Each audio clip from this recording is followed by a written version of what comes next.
pour la vie qu'il nous donne encore ce matin.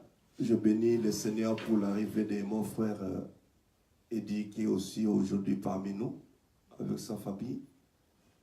Que le Seigneur vous bénisse. Nous sommes honorés de votre présence. Vous êtes le bienvenu. C'est toute une famille que nous formons déjà. Dieu sait ce qu'il a à faire. C'est pour cela que nous disons toujours merci à Dieu. Nous vous aimons dans l'amour de Jésus. Parce que si nous sommes réunis ce matin, c'est pour une seule cause. C'est pour un seul nom. C'est le nom le plus glorieux qui nous a été donné, par lequel l'humanité sera sauvée. C'est le nom de Jésus. Amen. Il n'y a que Jésus-Christ qui peut faire des choses comme ça, qui peut nous réunir. Puisqu'en ce moment, il y a aussi des gens qui sont dans des boîtes de nuit, qui sont dans des cafés. Mais ça, ce n'est pas notre lot. Nous, notre part, c'est dans la présence de Dieu. C'est pour cela que nous avons choisi que ce matin, nous venons tous nous réunir dans ce sanctuaire qui nous a été donné, qui nous a été accordé pour que nous puissions nous protéger contre le froid et les intempéries. Je bénis aussi le Seigneur pour cette bonne journée avec Papa Freddy et Maman Karine, et que le Seigneur vous bénisse. Nous sommes toujours honorés de votre présence, flattés pour votre présence au milieu de nous. Dieu sait ce qu'il a à faire.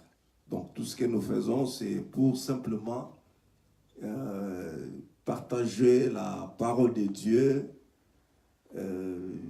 montrer aux gens que nous ne sommes pas comme les autres.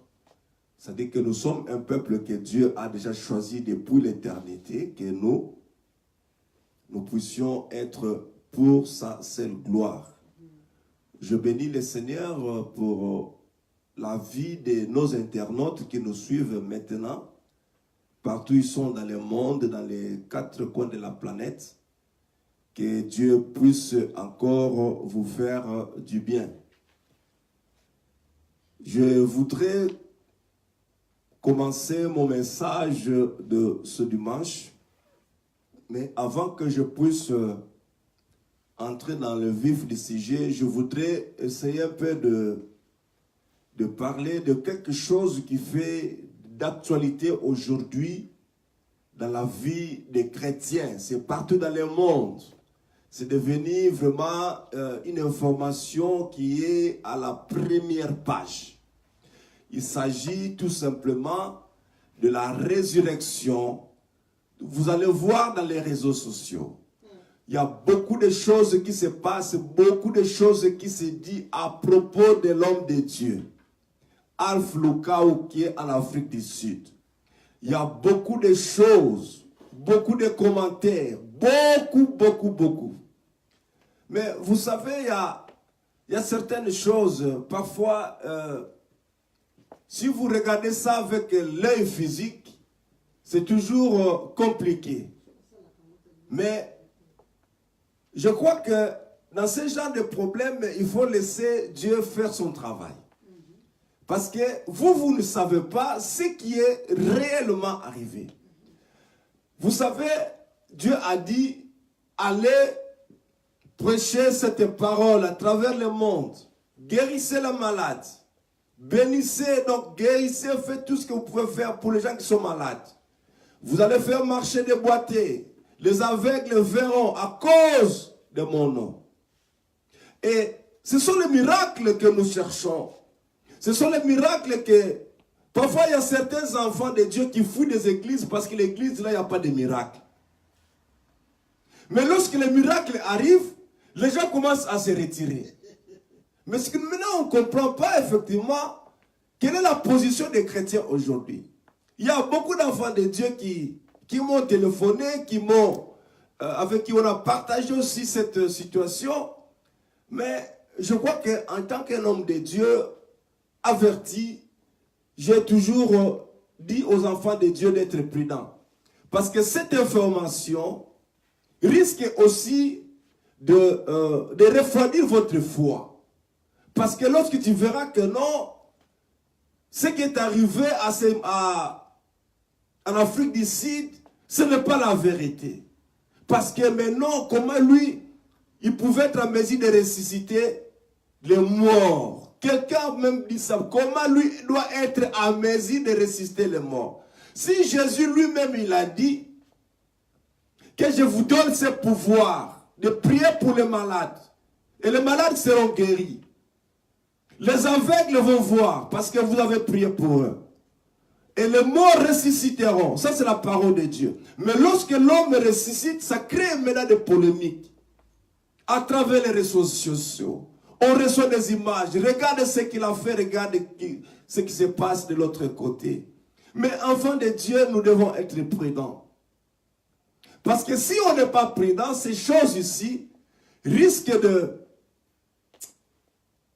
créer un certain fossé entre nous et Dieu. Parce qu'il y a un doute maintenant qui va commencer à pénétrer dans ton cœur. Et même s'il y a certains membres de l'église de l'Afrique du Sud qui ont maintenant des doutes.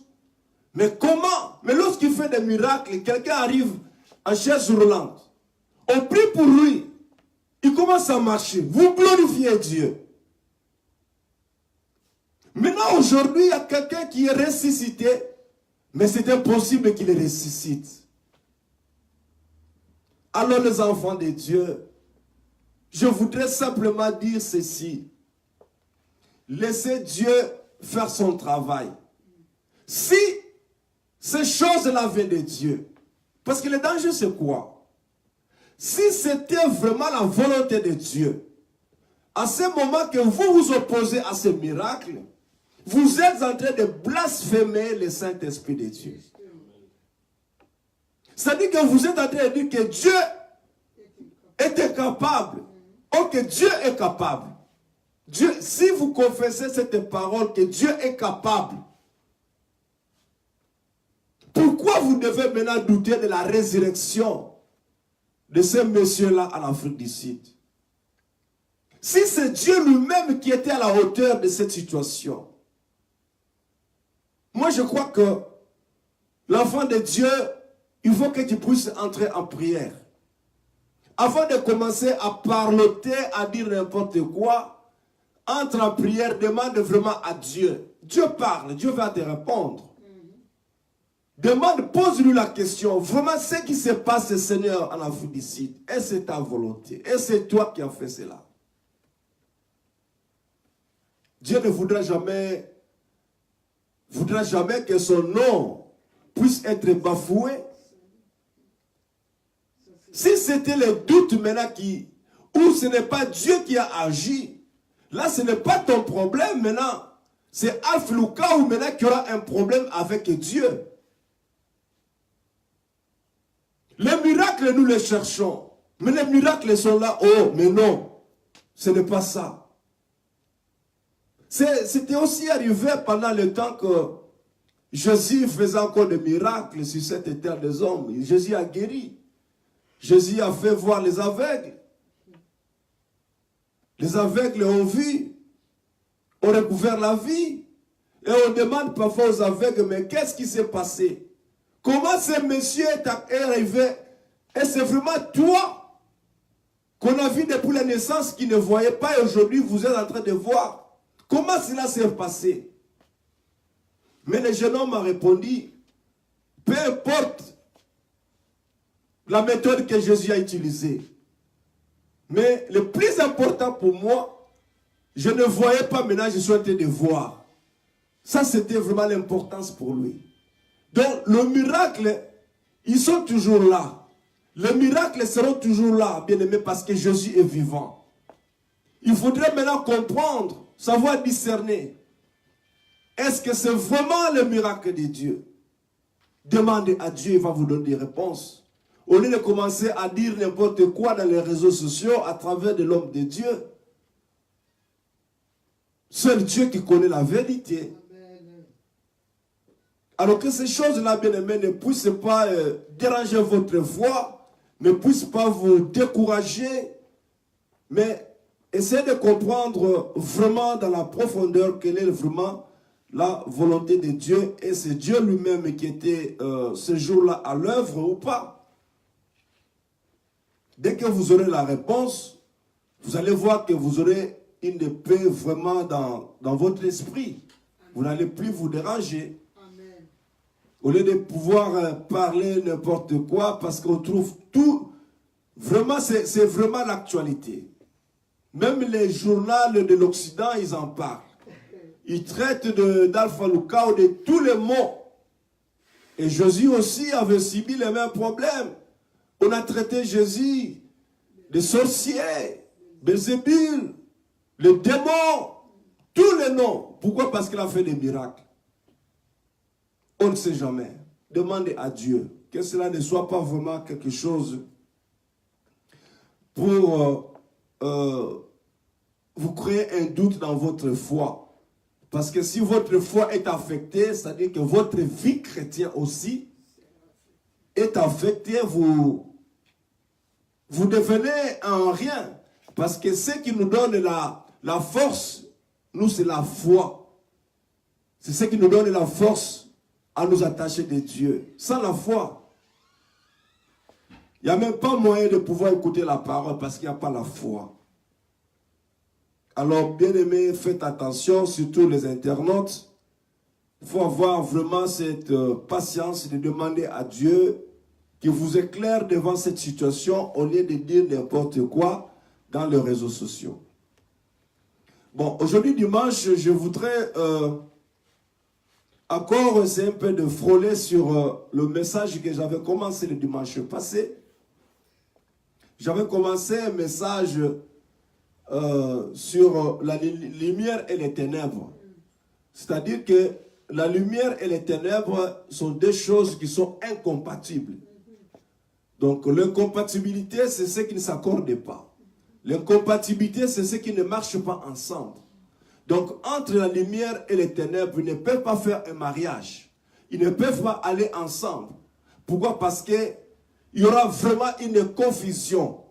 Ça ne peut pas, ils ne peuvent pas s'unir. On ne peut pas manger sur la table de Jésus et ensuite on va manger sur la table des démons. On ne peut pas, on ne peut pas. Donc la vie des enfants de Dieu, tel que nous sommes là, nous avons simplement une seule direction tous à suivre. C'est la direction de Jésus-Christ. Quand nous avons quitté le monde, nous sommes venus à Jésus. Nous avons accepté Jésus comme notre Seigneur et Sauveur. C'est pour notre bien. Jésus n'est pas un dictateur pour vous dire que fais ceci, fais cela. Non, c'est par amour simplement que Jésus dit venez à moi, vous tous qui êtes chargés, fatigués, et je vous donnerai du repos. Pourquoi c'est par amour? Parce qu'en Jésus-Christ, il y a l'amour. Tout de Jésus est amour. Son sang, son esprit, tout est amour en Jésus. C'est pour cela qu'il va dire venez à moi, vous tous qui êtes chargés, fatigués, et je vous donnerai du repos. Donc, je disais par là, bien aimé dans le Seigneur, que la lumière et les ténèbres sont incompatibles. Ça, c'est le thème que j'ai commencé le dimanche passé. Alors, j'essaie de prendre un texte dans le livre de Genèse. Je vous ai parlé d'Abraham. Abraham, c'était celui que Dieu avait choisi pendant cette période. Abraham est habité chez son père et sa mère. Il habitait dans son pays. Il faisait n'importe quoi dans ce pays-là parce que le papa d'Abraham et sa famille en général, c'était une famille des idolâtres. Donc, ils adoraient de faux dieux. Ils adoraient de binzam-binzam. Ils adoraient les ngangankis, si nous pouvons le mettre dans notre dialecte courant. Donc, c'était un village qui était réputé de gens de la magie, de la sorcellerie, de tout ce qui était noir, ténèbres. Mais Dieu restera toujours Dieu. Et Abraham avait trouvé grâce aux yeux de Dieu. Dieu avait choisi Abraham et il a dit à Abraham, il faudrait que tu quittes ton père, tu quittes ton pays, tu quittes tout de toi et je te montrerai là où tu iras. Abraham a simplement accepté. Pourquoi je disais cela? Parce que le plan de Dieu dans nos vies, c'est un plan de bonheur. Dieu ne peut jamais avoir un plan de malheur dans la vie des enfants de Dieu. À quoi bon de donner naissance à un enfant tel que nous sommes là? Nous donnons naissance à nos enfants et nous voulons que ces enfants-là puissent vivre misérablement. À quoi bon? Si nous aimons nos enfants et que nos enfants puissent avoir une vie meilleure, et à combien plus forte pour Dieu lui-même. Le plan de Dieu dans nos vies est un plan de bonheur, un plan merveilleux. C'est pour cela qu'il va dire à Abraham, tu quittes ton pays, quitte ton père, quitte ta mère. J'essaie un peu d'éclaircir là-dessus pour dire que lorsque on dit de quitter ton père, donc de quitter ton pays, c'est tout simplement, Jésus voulait dire que abandonne tout ce qui est du monde des ténèbres et rejoins ma lumière parce que c'est là où je vais te bénir. Abraham a été béni. Abraham a été béni jusqu'aujourd'hui. La bénédiction d'Abraham est là. Il a été béni dans une haute dimension. À cause simplement qu'il a accepté d'abandonner sa patrie, d'abandonner les œuvres des ténèbres, les magies, tout ce qu'il faisait là dans le noir. Il a accepté d'abandonner, il est parti. Et aujourd'hui, on parle d'Abraham. Alors, notre démarche sur ce message était tout simplement de dire aux enfants de Dieu qu'on ne peut pas marcher dans la lumière et en même temps dans l'obscurité. On ne peut pas associer Jésus et encore de l'autre côté travailler pour Satan. On ne peut pas manger sur la table du roi et ensuite on va encore manger sur la table de Satan. Ça ne peut pas aller. Donc nous devons avoir notre identité. Nous devons défendre notre identité. Ça, c'était la démarche de ce message, bien aimé dans le Seigneur. Parce que la lumière qui est Jésus-Christ et le ténèbre qui est Satan, le ténèbre qui est le diable, ils ne peuvent pas coopérer. Ils ne peuvent pas marcher ensemble. Amen. Comment voulez-vous un enfant de Dieu qui a accepté Jésus-Christ comme Seigneur et Sauveur, qui est aussi parfois engagé dans le ministère, qui est aussi engagé dans cette vocation, en même temps, il travaille pour Dieu et il travaille encore pour les diables. Ça ne peut pas marcher ensemble. C'est comme si vous faites le commerce. Nous aimons faire des affaires de commerce par exemple. Dans le commerce, nous avons le capital, nous avons l'argent que nous avons disposé. Maintenant, il faudrait comprendre quelle est la source de ces capitaux que nous avons. Où nous avons trouvé cet argent que nous avons commencé le commerce. Parfois, les choses ne marchent pas bien. Parfois, il y a des chutes. Parfois, des gens... il y a le voleur qui vient parfois détruire. Vous ne savez pas pourquoi. Posez-vous la question de savoir quelle est la source de ces capitaux. Parce qu'on ne peut pas faire le mélange entre ce qui est propre et ce qui est sale. Ça ne peut pas marcher. Donc, enfant de Dieu, il faudrait comprendre quelque chose. Si Dieu vous a appelé de venir à lui, c'est parce qu'il a quelque chose de bon pour vous. Donc, la lumière et les ténèbres ne peuvent pas coopérer, ne peuvent pas cohabiter, ne peuvent pas marcher ensemble. Deux personnes ne peuvent pas marcher ensemble s'ils ne s'accordent pas. Donc, on ne peut pas marcher dans un but ou arriver à un objectif si nous ne nous sommes pas accordés au départ. C'est-à-dire que nous devons avoir un projet commun, nous devons être unis avec un même esprit pour atteindre un but. Donc nous devons maintenant choisir ici, bien-aimés dans le Seigneur, quel est le milieu, quel est l'environnement qui nous plaît et qui donne gloire au Seigneur. Je vais lire un texte, bien-aimé, Pardonnez-moi. Un texte dans le livre de Ephésiens 5, versets 8 à 9.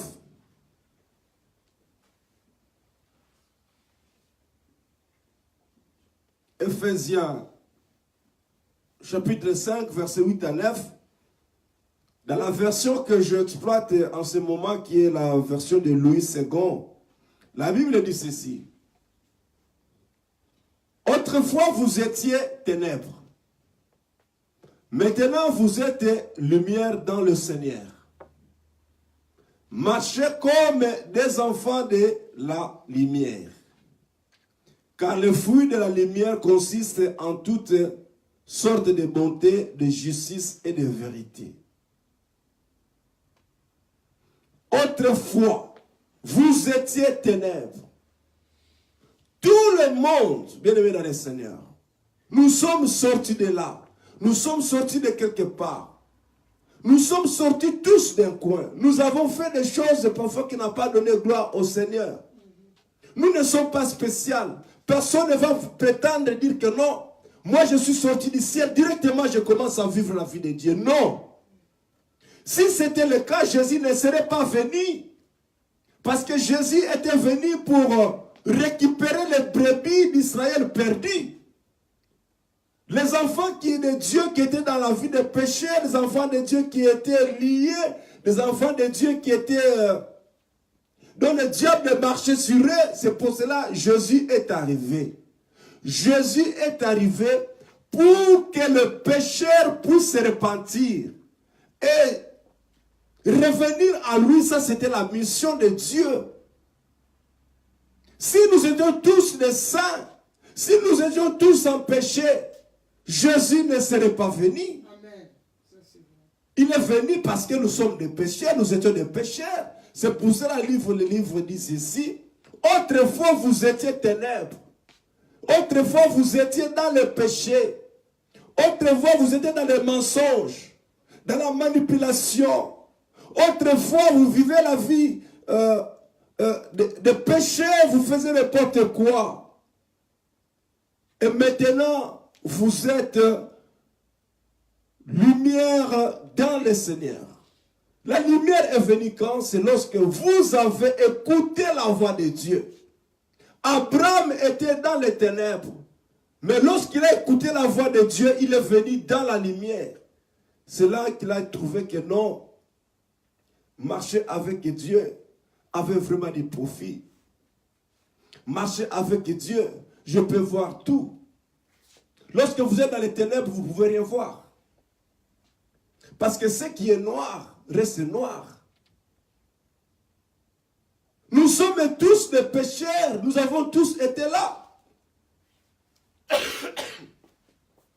Il n'y a pas quelqu'un qui va dire que non, je suis sorti du ciel directement, je suis là, je commence à prêcher, je commence à chanter pour le Seigneur. Non. Nous sommes tous sortis de quelque part. Nous connaissons nos vies. Mais seulement que Dieu nous a fait grâce. À cause du sang de Jésus, nos péchés ont été effacés. Et nous avons été blanchis. Dieu a effacé la vie des péchés que nous avons. Et aujourd'hui, il nous considère comme ses enfants. Alors, si seulement si, nous sommes les enfants de la lumière, les enfants de Jésus, l'ami de Jésus, si seulement si. Mais pourquoi faisons-nous encore des choses qui sont des œuvres de ténèbres? Pourquoi nous sommes encore aujourd'hui attachés aux choses qui sont dans la zone noire? Si nous sommes des enfants de Dieu, pourquoi nous faisons toujours les choses là que nous avons vomi? Nous étions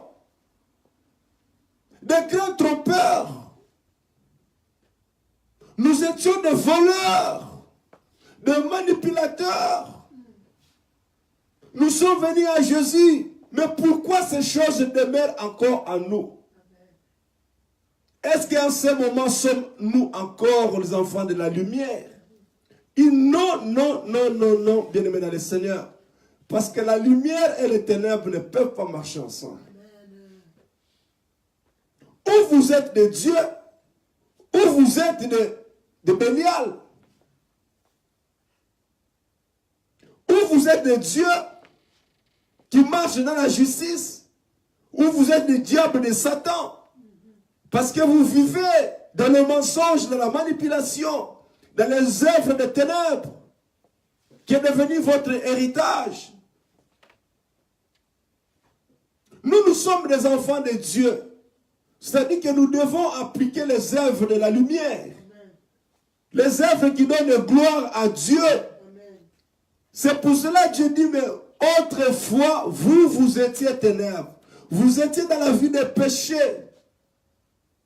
À cause de la parole que vous avez écoutée, vous avez pris la décision de rejoindre le camp de Dieu. Et Dieu vous a purifié par la puissance de son sang. Il vous a lavé. Mais comment voulez-vous aujourd'hui, vous êtes encore attaché à ces choses? Parfois même, dans nos églises, dans nos assemblées, on chante pour le Seigneur. Ça, c'est une adoratrice. Elle chante très bien. Il a une voix angélique. Elle chante très bien. Mais alors, lorsque tu l'approches, tu verras que le frère ou la sœur est encore lié aux choses du monde des ténèbres. Tu verras que son comportement même ne reflète pas le comportement du royaume des enfants de Dieu. Loin de là, bien-aimé dans le Seigneur. Mais on se prétend être adorateur, on se prétend être adoratrice de Dieu. Ça ne peut pas marcher comme ça. Ou nous sommes des enfants de Dieu, ou nous ne le sommes pas. Ne faisons pas les méli-mélons, ne faisons pas l'hypocrisie. Parce que nous pouvons tromper les gens. Entre nous, nous pouvons nous tromper. Mais personne ne peut tromper Dieu. Parce que Dieu nous scanne chaque jour, chaque instant. Il scanne notre vie. Il sait ce que nous faisons.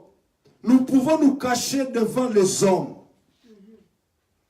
Mais devant Dieu, qui est la lumière du monde, la lumière qui lui-même dans les ténèbres, il te verra. C'est pour cela, bien-aimés dans le Seigneur, comme vous êtes les enfants de la lumière, marchez aussi comme enfants de la lumière. Nous ne pouvons pas vivre dans la confusion. Aujourd'hui, tu chantes pour Jésus, tu prêches Jésus, tu parles de Jésus, mais demain encore, c'est toujours la même personne qu'on trouve dans les lieux de complaisance, dans les lieux où les gens prennent plaisir. Tu es un enfant de Dieu, mais dans la prostitution, tu es là, dans le vol, tu es là. On ne sait pas comprendre, bien-aimé, on ne peut pas marcher ainsi. C'est pour cela que Dieu va nous dire simplement que le ténèbre et la lumière ne peuvent pas marcher ensemble. Il y a certaines bénédictions que, il y a parfois le plan de Dieu dans nos vies retarde ou ne s'accomplissent pas. Ce n'est pas parce que Dieu n'est pas là. Non, Dieu est là. Dieu attend seulement que tu puisses faire un pas, prendre une décision, d'abandonner le monde des ténèbres. C'est ce que Dieu attend de vous, attend de nous. Il y a des bénédictions qui tardent. Parfois, on va changer même des églises, on va changer même des congrégations, on va même changer de milieu parce que ici, ça ne donne pas. Et pendant ce moment-là, le diable est en train d'opérer. Parce qu'il mettra à toi à l'oreille.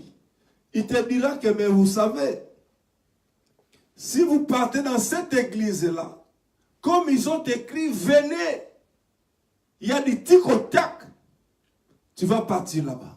Pourquoi? Parce que tu cherches une bénédiction. Tu cherches que ta bénédiction se réalise. Mais tu n'as pas encore examiné toi-même. ton environnement. L'environnement dans lequel toi tu te trouves. Est-ce que cela donne gloire à Dieu? Lorsque on te retrouve dans des lieux de drogue, de la tricherie, de la prostitution, vous croyez que Dieu est content de toi et tu attends une bénédiction? Non, non, non, non, non, non, non, non. Retire-toi d'abord de ces milliers-là. Retire-toi comme on a retiré d'abord Abraham, qui était attaché à ses coutumes, à ses fétiches de cocobar. Il était attaché à ces choses. Mais lorsqu'il a pris distance de cet environnement-là, bien-aimé le Seigneur commençait à lui bénir, à lui parler, à rendre sa vie meilleure. C'est pour cela, bien-aimé, il y a certaines choses, parfois ça tarde dans nos vies. Nous devons d'abord nous examiner nous-mêmes. Au lieu d'abord de commencer à penser à votre tante qui est au village, à votre oncle qui est au village, autour de toi d'abord. Si tu vois que autour de toi, les choses sont impeccables, que ta vie est bonne, tu marches dans la justice de Dieu, il n'y a pas de choses qui te reprochent. Bien-aimé dans le Seigneur, sois dans la joie. Pourquoi? Parce qu'il y a certaines difficultés. Je dis bien, il y a certaines difficultés que tu croises dans ta vie fera pour toi une vie glorieuse demain. Il y a certaines difficultés qui t'entourent aujourd'hui. Mais Dieu te voit déjà une grande personne demain. Il y a certaines choses, tu vois que tu marches, mais que ta vie ne marche pas. C'est comme si les choses ne marchaient pas, tu es bloqué. Vous savez, dans la Bible, il y a la vie d'un homme que j'aime bien encore méditer, c'était la vie de Joseph. Vous savez, Joseph a subi des problèmes au niveau de sa famille. Il a été négligé, il a été maltraité. On a même dit des mensonges sur sa vie, qu'il y a un lion qui l'a dévoré, beaucoup d'histoires qui se sont passées dans la Bible. Mais parce que les beaux-frères, je ne sais pas moi, les grands frères qui étaient mal intentionnés, ils avaient un objectif de l'éliminer parce que, soi-disant, qu'il était le plus aimé de son père. Il a traversé des moments difficiles. Il a été vendu comme esclave en Égypte. C'est-à-dire qu'il souffrait, il menait une vie difficile. Il est parti en Égypte. Mais si tu regardes vraiment la vie de Joseph, il va se dire, mais pourquoi je suis en train de souffrir? Mais derrière cette difficulté-là, il y avait une vie d'ascension, une vie de percée qui attendait Joseph. Joseph a accepté cette difficulté-là. Il a accepté cette étape. Parce qu'il a regardé d'abord tout autour de lui. Il n'y a rien qui reprochait à Joseph qu'il était dans le mensonge, qu'il était dans la justice. Il n'y a rien qui reprochait à Joseph qu'il était loin de Dieu. Il a dit que maintenant je m'offre simplement à Dieu. Il y a certaines difficultés qui peuvent arriver dans votre vie. Je ne dis pas que toutes les difficultés. Il y a certaines difficultés qui peuvent arriver dans votre vie. C'est tout simplement parce que Dieu est en train de vous briser. Dieu est en train de vous transformer. Pour que le lendemain, lorsque sa gloire va se répandre sur ta vie, tu sauras vraiment gérer cette bénédiction-là. Il y a des gens qui ont été bénis parce que ils n'ont pas pris connaissance de cette bénédiction. Et la bénédiction leur entraîne encore dans le désordre. Quelqu'un qui n'avait pas l'argent, écoutez-moi bien, je vais parler des cas que nous connaissons. Il y a des gens qui ont souffert dans la vie et que Dieu les a bénis, d'une manière ou d'une autre. On se retrouve avec beaucoup d'argent. On se retrouve avec des camions, je ne sais pas moi, de fermes, je ne sais pas moi, de richesses. Mais il avait simplement une seule femme. Il avait une seule femme. Mais lorsque il a maintenant l'argent, il commence maintenant à regarder à gauche, à droite. Il prend une deuxième femme, il prend une troisième femme, une quatrième femme, et surtout s'il fait des navettes. Dans chaque destination où il y va, il a une femme. Mais c'est au départ, l'homme était dans des difficultés, mais on lui a béni. Il n'a pas pris connaissance de la bénédiction. Il n'a pas connu l'essence de la bénédiction. Et cette bénédiction entraîne l'homme dans l'orgueil. L'homme est devenu, comment je peux dire, l'homme est devenu inaccessible. L'homme est devenu, il n'écoute plus la parole de Dieu. L'homme est devenu loin de Dieu à cause de la bénédiction, simplement. Il y a des difficultés qui peuvent arriver dans votre vie. Si tu regardes la vie de Job, Job a connu des problèmes. Job a connu des problèmes. Ses enfants, sa richesse, ses troupeaux étaient décimés. Mais il a regardé tout autour de lui, il a dit, mais non. Ma vie est en ordre avec Dieu. Je sais, malgré ces choses qui m'arrivent, mais mon Rédempteur va se lever. Et Dieu lui a béni. La Bible dit, Dieu lui a béni doublement de ce qu'il avait. Mais pourquoi bien-aimé dans le Seigneur? Parce que Job a continué à marcher dans la lumière avec Dieu. La vie de mélange, bien-aimé dans le Seigneur, ne marche jamais. Vous ne pouvez pas marcher un peu dedans, un peu dehors. Ça ne peut pas. Il faudrait que vos deux jambes là, bien-aimés, puissent s'accorder pour marcher dans une seule direction. Vous ne pouvez pas marcher avec Jésus et de l'autre côté, vous marchez avec Bélial. Ça ne peut pas marcher. C'est pour cela, les enfants de Dieu, lorsque Jésus vous qualifie des enfants de la lumière, faites alors les œuvres de la lumière. Et plus loin encore, bien-aimé, dans le livre des 2 Corinthiens, là ici, je vais exploiter la Bible de Derby que j'ai essayé un peu de méditer ce matin. Dans la version de Derby, la Bible dit ceci, dans le livre de 2 Corinthiens 6, 14. Ne vous mettez pas sous un joug mal assorti avec les incrédules, car quelle participation y a-t-il entre la justice et l'iniquité? Ne vous mettez pas sous un joug mal assorti.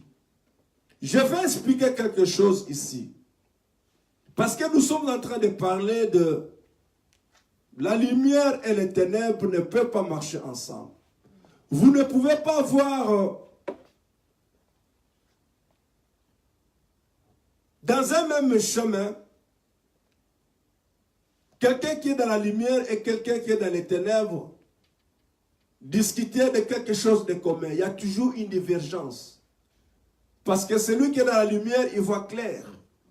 Celui qui est dans la ténèbre ne voit rien du tout. Il est difficile. C'est pour cela que la Bible dit ceci. Ne vous mettez pas sous un même joug avec les incrédules, avec les gens qui ne veulent pas écouter la parole de Dieu. Vous savez, dans l'ancien temps, un joug c'est quoi? Un joug c'était il y avait des gens qui utilisaient la terre, qui faisaient la terre, ils utilisaient de vaches pour labourer la terre. Et ils prenaient peut-être 2 vaches pour accélérer la production. Ils prenaient 2 vaches, ils les liaient avec un bâton. Les 2 vaches étaient liées avec un bâton, je ne sais pas moi, auprès des cornes. Ce bâton-là permettait à ces 2 vaches de marcher dans la même direction et dans le même rythme de travail. C'est pour cela ça permettait à deux vaches de pouvoir marcher ensemble. Parce que ils doivent du moins s'accorder sur leurs pas. Parce qu'il y a un joug qui les lie. Ces bateaux-là qui les lient ne peuvent pas laisser l'autre. Donc ils doivent faire en sorte que de marcher ensemble. Mais ici Dieu dit ceci, ne vous mettez pas sous un joug avec les incrédules. Pourquoi je veux dire c'est quelque chose, bien aimé dans le Seigneur? Vous savez que nous sommes aujourd'hui dans le monde des affaires. Nous faisons parfois des affaires. Nous faisons parfois des projets dans nos vies. Nos projets ne réussissent pas tout simplement parce que parfois, nous n'arrivons pas à comprendre la volonté de Dieu et la parole de Dieu. La Bible dit ceci, ne vous mettez pas sous un joug avec les étrangers. Qui est étranger? Étranger n'est pas un Français, l'étranger n'est pas un Congolais ou un Gabonais, mais l'étranger c'est celui qui est en dehors de la foi de Christ. C'est celui-là qu'on appelle étranger. Toi tu crois en Jésus, tu as donné ta vie à Jésus, et tu continues toujours à coopérer avec les gens qui ne connaissent pas Jésus, et qui écoutent Jésus, mais qui ne veulent pas croire que Jésus est Dieu. Toi tu fais de ces gens-là tes camarades. Tu fais des gens-là ta famille. Tu fais de ces gens-là, je ne sais pas moi qui, ça ne peut pas marcher. Pourquoi vous êtes dans la lumière et les autres là sont dans les ténèbres? Parce que c'est lui qui n'a pas connu Jésus est dans les ténèbres. Parce que Jésus est la lumière. Vous faites des projets parfois dans la vie. Que nos projets ne réussissent pas parce que nous faisons le mélange. Comment voulez-vous un enfant de Dieu qui veut faire des projets, mais on va chercher un païen, on va chercher un athée, on va chercher quelqu'un avec qui on n'a même pas un rapport, et vous faites des projets sur la table, vous élaborez des projets, des plans, de 5 ans, 10 ans, 15 ans, et ces projets-là, bien aimés, vous pouvez les démarrer. Mais vous n'arriverez pas à la fin. Pourquoi? Parce que d'abord, vos pensées à vous, vos ambitions à vous sont différentes. Chacun de vous pense de sa façon. Vous allez vous compliquer. Lui, du moins lui, il a son cœur. Il n'a pas le sens de la vie de l'homme. Il n'en a pas. Il peut vous escroquer l'argent. Il peut vous faire du mal. Pour lui, ça ne lui dit rien. Ça ne peut pas marcher avec lui. Pourquoi? Parce que lui n'a pas la crainte de Dieu. Parce que c'est lui qui craint Dieu. Il ne veut pas pratiquer la fraude. Il va dire la vérité. Mais celui qui ne connaît pas Dieu, il peut faire n'importe quoi. 3 ans, 4 ans, votre projet tombe par terre. Ça ne marche pas. Ça ne marche pas. Et vous allez voir, parfois vous avez envoyé des voitures, des camions. Et ils vous donnent aussi des messages par téléphone. Comment les affaires? Oh non, les affaires ça va. Mais en réalité ça ne va pas. Pourquoi? Parce que les bénéfices qui sont en train de générer dans cette activité-là, lui en utilise, je ne sais pas moi, pour aller se faire droguer, pour aller faire la prostitution. Il n'a pas la crainte de Dieu, ça ne peut pas marcher votre projet. Et au bout de 4 ans, 5 ans, vous allez vous rendre compte que tous les véhicules que vous avez envoyés en Afrique sont suspendus au-dessus des briques. Ça ne marche plus. Le projet ne marche plus. Pourquoi? C'est tout simplement parce que toi, tu es dans la lumière, tu es dans la justice, dans la vérité. Mais l'autre ne l'est pas. C'est pour cela que la Bible dit, ne vous mettez pas sous les mêmes jougs avec les gens de l'injustice. Vous aurez toujours la vie compliquée, vous aurez toujours des querelles. Vous aurez toujours des points de discussion dans vos vies. Pourquoi? C'est parce que vous n'avez pas le même langage. Parce qu'un enfant de Dieu parle le langage du ciel. Celui qui n'a pas Dieu, il va parler le langage du monde. Ça ne peut pas marcher, bien aimé dans le Seigneur. Je m'excuse. Ça ne peut pas marcher. Parce que toi, tu vois clair. L'autre, non.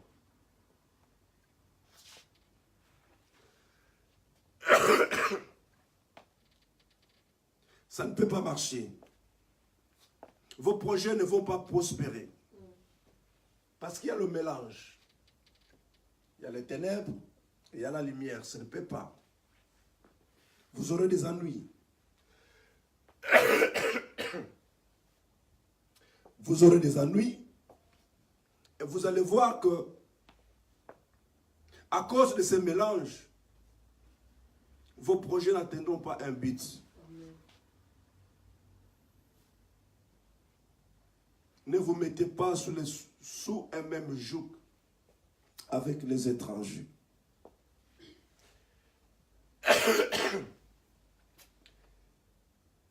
Celui qui marche dans la lumière, il voit clair. Celui qui est dans les ténèbres ne voit rien du tout. Vous aurez toujours les complications. Parce que celui qui est dans la lumière parle un langage du ciel. Celui qui est dans les ténèbres parle un langage du monde. Vous savez, lorsque vous ne parlez pas le même langage, il est difficile de vous comprendre. Lorsque un Chinois débarque ici en Belgique, il parle simplement chinois, il ne parle même pas l'anglais. Il débarque ici en Belgique, même s'il a besoin d'acheter un pain, il peut faire des signes. Parfois, celui à qui on parle avec des signes ne comprend même pas. Il dit qu'il donne-moi du pain. Il parle sans chinois. Mais le Belge ne comprend pas. Il va chercher un marteau, il lui donne. Alors que lui, il a besoin d'un pain. Pour que vos projets puissent marcher ensemble, il faudrait avoir le même langage. Pour que nos couples puissent aller ensemble, il faudrait que nous puissions marcher, avoir le même langage. Avoir le même objectif. Nos couples, parfois se dissocient tout simplement parce que les ambitions et les objectifs de chacun ou de chacune est différent de l'un ou de l'autre. C'est ce qui complique parfois l'avancée dans nos vies familiales. Parce qu'on ne parle pas le même langage, on n'a pas les mêmes ambitions.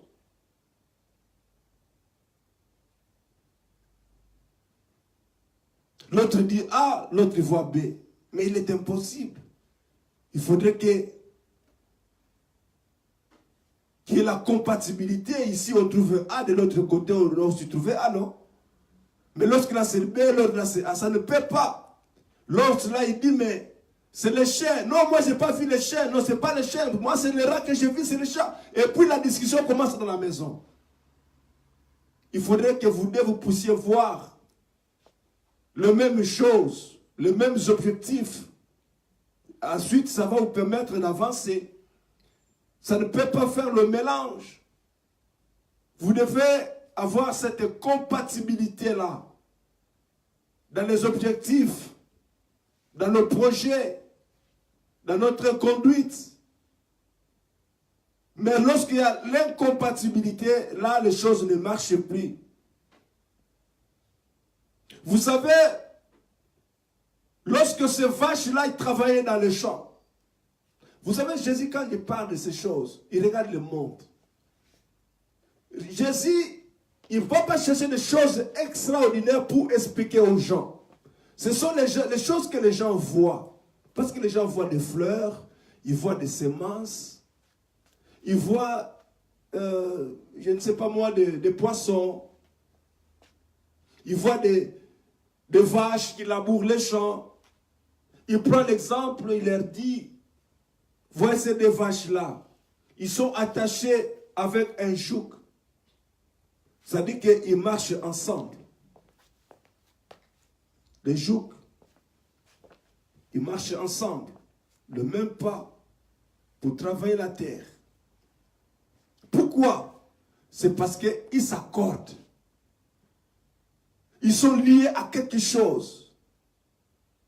Ils se sont mis d'accord pour atteindre l'objectif que le patron ou le propriétaire de la terre leur a donné. Ils marchent ensemble. Mais lorsque vous êtes lié avec quelqu'un qui est dans l'injustice et vous êtes dans la justice, ça ne peut pas marcher. C'est pour ça que la Bible dit: quelle participation y a-t-il entre la justice et l'iniquité? Quelle communion y a-t-il entre la lumière et les ténèbres? Ça ne peut pas, ça ne peut pas, ça ne peut pas aller. Nous devons comprendre quelque chose, bien-aimés, que le plan de Dieu dans nos vies, c'est un plan de bonheur. Il y a certaines choses qui se passent dans notre vie ou dans nos vies tout simplement parce que nous ne voulons pas associer Dieu. Nous ne voulons pas mettre en pratique la parole de Dieu. Comment voulez-vous un enfant de Dieu affermi, un enfant de Dieu qui a accepté Jésus comme Seigneur et Sauveur, qui travaille, je ne sais pas moi, qui est vraiment affermi dans toutes les dimensions. Mais cet enfant de Dieu, lorsqu'il s'agit d'une invitation d'aller dans les lieux où les gens trouvent plaisir, il est présent. Mais tu es un enfant de Dieu. On t'invite, allons dans les boîtes de nuit, tu es là. Mais tu es un enfant de Dieu. Et lorsque tu arrives là, au lieu de parler même de Jésus là-bas, non, tu entres encore dans la confusion. On ne sait plus distinguer si tu es de Dieu ou tu es de l'air. Tu ne sais plus distinguer. En réalité, toi, tu devais briller, même dans les ténèbres, tu devais briller. Parce qu'il y a la lumière en toi. Parce que tu as Jésus qui est en toi, qui est la lumière qui te brille. Il fallait encore briller là où tu pars. Il faudrait encore parler de Jésus là où tu vas, afin que ces gens-là puissent comprendre que vraiment, il y a un Dieu que tu sers. Il y a un Dieu en qui tu as cru. Parce que tu as la lumière en toi. Tu as un trésor que Dieu a mis en toi qui est sa lumière. Et que cette lumière-là, bien-aimé, doit briller même dans les ténèbres. Il faudrait qu'il y ait la différence entre ceux qui parlent de Dieu, entre ceux qui prient Dieu et ceux qui ne prient pas Dieu. Il faudrait qu'il y ait la différence. Quelle confusion aujourd'hui nous avons dans nos églises, dans nos familles, dans la vie quotidienne. On ne sait pas distinguer vraiment si nous prions. Il y a certains même qui se disent, mais non, regarde votre fille ou votre fils. Regarde sa vie. Alors que elle est censée être dans la lumière, mais regarde sa vie. Pourquoi? Parce qu'on vous trouve dans une conduite qui ne donne pas gloire à Jésus. On ne peut pas mélanger notre vie de Jésus et faire encore un mariage avec le diable. Ça ne peut pas. Mais nous avons quand même trouvé grâce aux yeux de Dieu parce qu'il nous a retirés du ténèbre où nous étions. Comme il avait retiré Abraham de ce pays, de son environnement, de sa famille, de sa coutume, il lui a retiré. De la même manière que Jésus aussi nous a retirés lorsque nous étions des voleurs, lorsque nous étions des manipulateurs, des fraudeurs, nous étions des prostituées. Il nous a retirés de là. Il a fait de nous ses enfants. Alors c'est à nous maintenant de pouvoir pratiquer les œuvres de la vérité, les œuvres de la justice. Parce que lorsque vous pratiquez les œuvres de la justice, Dieu se réjouit là où il est. Et il dit que mon fils, ma fille a compris quelque chose. Mon souhait que l'avenir de nos foyers, de nos familles, soit consolidé par la parole de Dieu, soit consolidé par la présence de Dieu. Parce que la chose que le Seigneur tient avec sa main puissante, même s'il y a la présence de la tempête, même s'il y a la présence du vent, de l'ouragan, bien-aimé dans le Seigneur, comme c'est Jésus qui a touché ça, je te rassure ce matin que ton foyer ne sera pas brisé, parce que Jésus détient. Parce que Jésus, c'est celui-là qui a la force, qui tient ton foyer, c'est Jésus. C'est ce Jésus-là ce matin que je viens te présenter. Si tu as des problèmes dans ton foyer, si tu as des problèmes dans ta vie, invite Jésus, invite le Seigneur de gloire, invite-lui pour qu'il lui prenne possession de ta vie. Invite-lui, il est là ce matin. Tu peux prendre la décision ce matin. Seigneur, je t'ai loin de ta face. Je marchais un pied dedans, un pied dehors. J'étais dans la lumière tout comme dans les ténèbres. Mais Seigneur, je prends la décision ce matin de me donner totalement à toi. Le Seigneur te fera grâce. Parce qu'il attend simplement une personne ce matin qui puisse prendre une décision de revenir à Jésus. Il attend seulement quelqu'un ce matin qui était perdu, qu'au travers de sa parole, l'homme est retrouvé. Jésus t'attend. Tu ne peux pas marcher avec deux vies. Tu ne peux pas avoir des identités. Mais ton identité, c'est l'identité d'un enfant de Dieu. L'enfant du royaume, l'héritier ou le co-héritier de Christ. C'est ça ta position. Ne vous mettez pas ensemble avec les étrangers sous le même joug. Ça ne peut pas marcher. Votre foyer, votre vie, vos projets, vous ne pouvez pas les faire avec des étrangers. Parce que vous aurez toujours des complications. Vous aurez toujours des complications. Et ça n'aboutit toujours pas. Parce que vos objectifs ne sont pas les mêmes avec celui de l'étranger. Parce que l'étranger, lorsqu'il travaille et il vise aussi son pays. Hein? Il vise aussi son coin. Que je vais m'enrichir pour envoyer. Regardez bien, bien-aimés dans le Seigneur. Nous sommes ici. Disons un peu des choses qui sont vraies. Nous sommes des étrangers ici, en Belgique.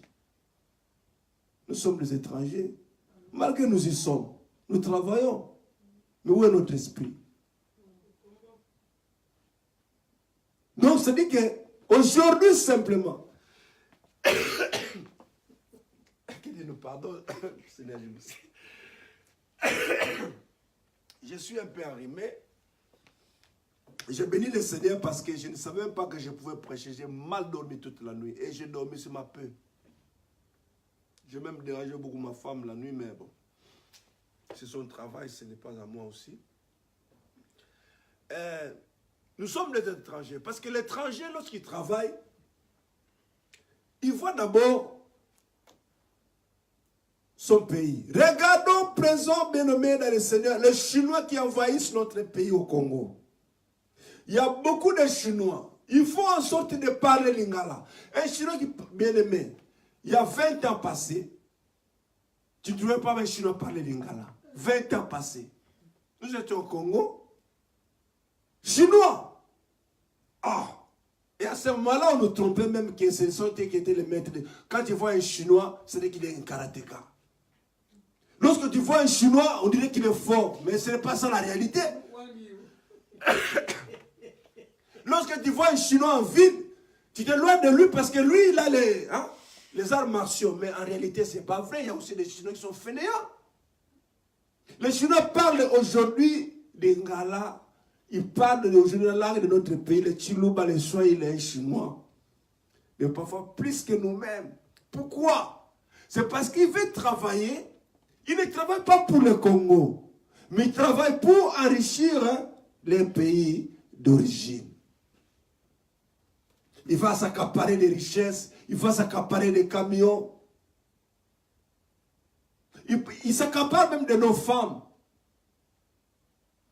Pour faire des enfants. Il y a beaucoup de Congolais aujourd'hui dans des familles, on trouve des petits Yangions. Ils sont là au Congo. Beaucoup. Pourquoi? Ils travaillent pour son pays.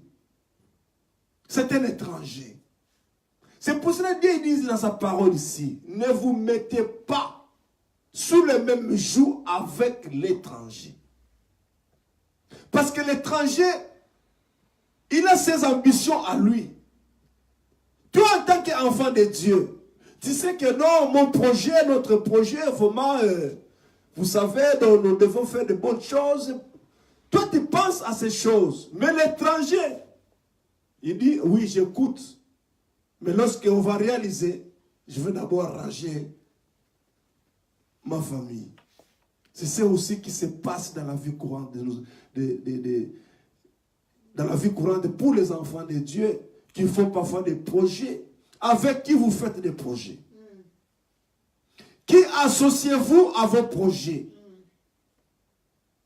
Mais Dieu est clair, il vous dit, mais vous ne pouvez pas vous associer avec les gens qui ont l'injustice. Ça ne peut pas marcher.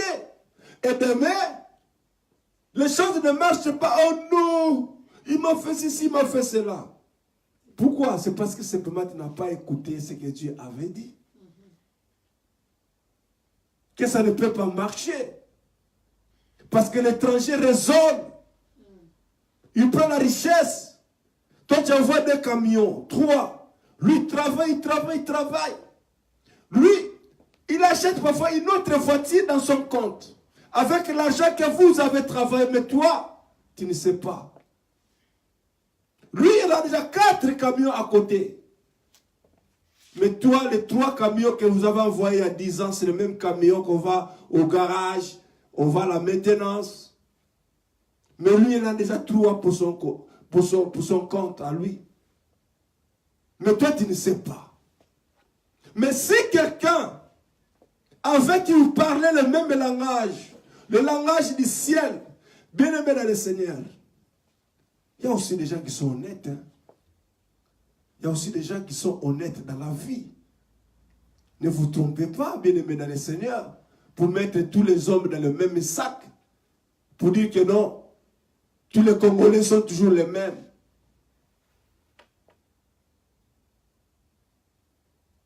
Les Congolais raisonnent toujours les mêmes. Non, ce n'est pas vrai. Tous les gens ne sont pas les mêmes.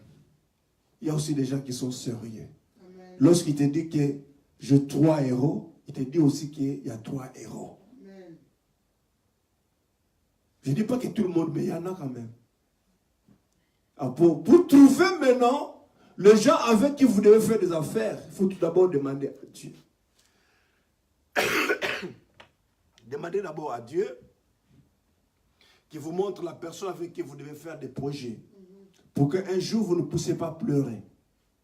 Parce que nous avons besoin aussi de progresser dans la vie, de trouver des gens qui sont quand même sérieux, pour que demain, nous ne puissions pas pleurer.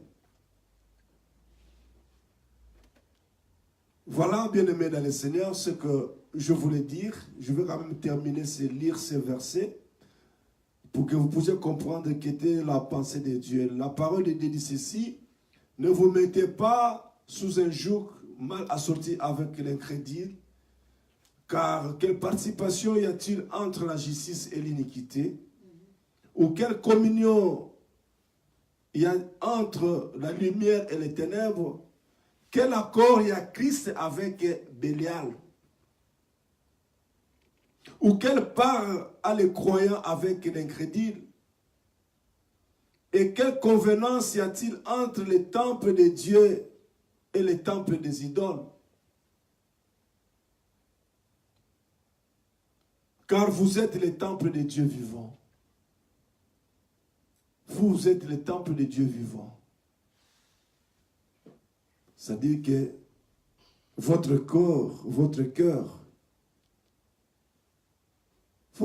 c'est le temple de Dieu.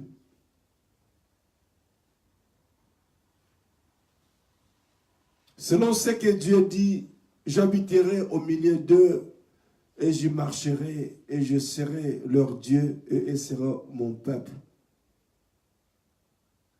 Ici, la pensée de Dieu veut simplement se résumer en ceci. Vous ne pouvez pas associer la justice et l'injustice. Vous ne pouvez pas associer Christ et Bélial. Vous ne pouvez pas associer le ténèbre et la lumière. Donc, il faut faire la part des choses. C'est comme lorsque vous devez faire quelque chose, comme j'avais dit, il faut toujours choisir la bonne personne avec qui il faut collaborer pour ne pas avoir de problèmes. Parfois, dans nos foyers, nous avons des problèmes. Parfois, dans nos églises, nous avons des problèmes. Parfois, dans nos familles, nous avons des problèmes. Pourquoi? Parce qu'il y a des langages différents. L'autre voit B, c'est la voix C, l'autre voit Y. Mais si tous, nous pouvons voir le même chiffre, la même lettre, nous pouvons chanter la même chanson, bien aimé, il y aura l'harmonie. Prenez un exemple, c'est là où je vais terminer par la suite. Dans un foyer où il y a 3 ou 4 enfants, non plus seulement un foyer où il y a l'homme et la femme, parce que les enfants, ce sont des bénédictions. On ne se marie pas pour avoir des enfants, mais on se marie pour l'amour, simplement. Les enfants viennent après. Parce que lorsqu'on se marie, tu ne vas pas dire à ta femme, je vais te marier parce que je vais te faire des enfants. Non. Lorsque tu vois quelqu'un qui vient comme ça, lui dit que non, ce n'est pas plus l'amour qui s'approche, mais je vais me marier avec toi parce que je t'aime, parce qu'il y a l'amour. Parce que les enfants peuvent venir ou ne pas venir. Parce que les enfants, c'est la bénédiction de Dieu. Mais si je vais vivre avec toi, c'est par amour simplement. Prenons seulement un foyer qui se limite avec deux personnes, il y a l'homme et la femme. Ils se retrouvent dans un salon. Ils regardent, je ne sais pas moi, une bonne émission à la télé, une émission chrétienne. Subitement, ils doivent chanter. L'homme prend, comme il aime bien la chanson de Mekanou, il chante une chanson. Et la femme, tellement qu'il est aussi poussé par, je ne sais pas moi, il aime bien une sœur qui chante bien. Il prend par exemple la chanson de notre sœur Mbongo qui va chanter. Les deux, ils chantent. Deux chansons différentes. Vous ne trouvez pas qu'il y aura des désordres dans la maison? Il y aura des désordres. Personne ne va comprendre de l'autre. Les paroles sortent de la bouche de la femme, de la bouche de l'homme. Mais alors, il y aura les toïboïs, il y aura les désordres. Ça ne peut pas marcher. Il faudrait que les deux hommes, donc l'homme et la femme, puissent s'accorder tout simplement pour chanter une chanson. Et tu verras que la musique sera douce à l'oreille. Pourquoi? C'est parce qu'ils se sont accordés pour atteindre un objectif. L'étranger a ses ambitions. L'étranger, d'abord, il parle une langue qui n'est pas ta langue. Un étranger, il parle une langue qui n'est pas ta langue. C'est un étranger. Celui qui ne partage pas la foi de Christ avec toi, c'est un étranger. Il va te créer des problèmes. Il va te créer des situations impossibles dans la vie. Pas d'abord dans son cœur, l'amour n'existe pas. Dans son cœur, il n'y a pas le pardon. Dans son cœur, il n'y a pas la pitié. Donc il peut te faire du mal. Lui se réjouit. Il y a des gens bien-aimés dans le Seigneur qui aiment faire du mal aux gens et ils se trouvent dans la réjouissance. Il est très content lorsque toi tu souffres. Il y a aussi des gens comme ça. Mais lorsque tu souffres, il y a quelqu'un qui compatit pour toi. Ce sont des signes pour savoir que celui-là partage le même langage avec toi. Amen. Que Dieu nous bénisse. Amen. Que Dieu nous bénisse. Nous pouvons acclamer pour Jésus. Que le Seigneur nous fasse vraiment du bien. Je vais prier. Je vais prier pour quelqu'un.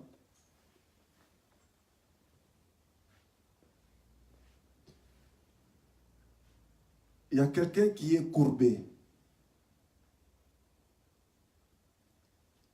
Il y a quelqu'un qui est courbé.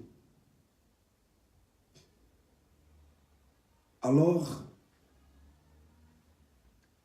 la Bible dit que Jésus est arrivé. Il a déclaré que l'Esprit de Dieu est sur moi, il m'a oint pour proclamer la bonne nouvelle, libérer les captifs et proclamer une année de grâce. Amen. Il y a quelqu'un qui est courbé. Pourquoi cette personne est courbée? Ou pourquoi toi tu es courbé? Tu es courbé parce que on a jeté sur ta vie l'opprobre. On a jeté sur ta vie la honte. On a jeté sur ta vie quelque chose. C'est pour cela que tu es courbé. Tu es courbé. Mais ce matin, je prie au nom de Jésus-Christ de Nazareth que cette courbe revienne à la normale. Tellement que tu es courbé, on a jeté sur toi le pauvre. On a jeté sur toi la honte. Tu ne sais plus regarder les gens. Tu n'as plus de contact avec des personnes. Tu n'as plus de contact avec ta famille. Parce que tu es courbé. Tu ne vois plus lorsqu'on te parle. Tu as toujours cette position parce que tu ne peux pas le voir. Fixé dans les yeux. Mais Jésus est venu proclamer aujourd'hui une année de grâce pour toi. Au nom de Jésus-Christ de Nazareth. S'il y a eu des paroles négatives qui ont été lancées sur toi, sur ta vie, je déclare au nom puissant de Jésus que ces paroles soient nulles et sans effet. Parce que Jésus est arrivé pour proclamer une année de grâce dans ta vie. Seigneur, je te dis merci. Merci Seigneur. Merci ô Dieu. Merci le Tout-Puissant. Je te rends grâce, Père, parce que tu nous aimes. Si tu nous parles, parce que tu nous aimes. Amen. Parce que si tu ne nous aimais pas, tu pouvais garder silence. Mais tu parles parce que tu nous aimes. C'est pour cela, Seigneur, nous sommes reconnaissants. Bénis la vie de mon frère, bénis la vie de ma sœur.